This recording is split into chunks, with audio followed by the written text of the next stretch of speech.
South ఆఫ్రికాతో జరిగిన మూడో వన్డేలో యంగ్ ఓపెనర్ యశస్వి జైస్వాల్ తన కెరీర్లో తొలి వన్డే సెంచరీ చేసిన విషయం తెలిసిందే.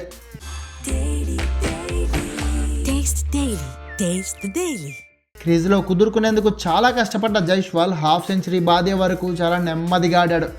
అయితే ఆ టైంలో రోహిత్ తనతో మాట్లాడుతూ టెన్షన్ పడొద్దని, ప్రశాంతంగా ఆడాలంటూ ధైర్యాన్ని ఇచ్చాడని యశస్వి చెప్పాడు. అవసరమైతే తాను రిస్క్ తీసుకుంటాను, కానీ తనను మాత్రం జాగ్రత్తగా ఆడాలని రోహిత్ ఇచ్చిన భరోసాతోనే సెంచరీ బాదగలిగానని చెప్పిన యశస్వి, రోహిత్ భాయ్ గొప్ప మనసుకు అది నిదర్శనం అంటూ ఆకాశానికి ఎత్తేశాడు. అయితే ఇప్పుడే కాదు, యశస్వి అవకాశం దొరికినప్పుడల్లా రోహిత్ శర్మను ప్రశంసిస్తూనే ఉంటాడు.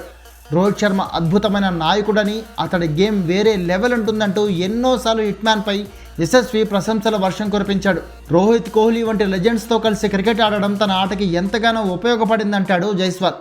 దీన్ని బట్టి రోహిత్ని యశస్వి జైస్వాల్ జస్ట్ ఓ సీనియర్లా, లేదంటే మాజీ కెప్టెన్లా కాకుండా ఓ మెంటార్లా, ఓ అన్నయ్యలా కూడా చూస్తాడని క్లియర్గా అర్థమవుతోంది.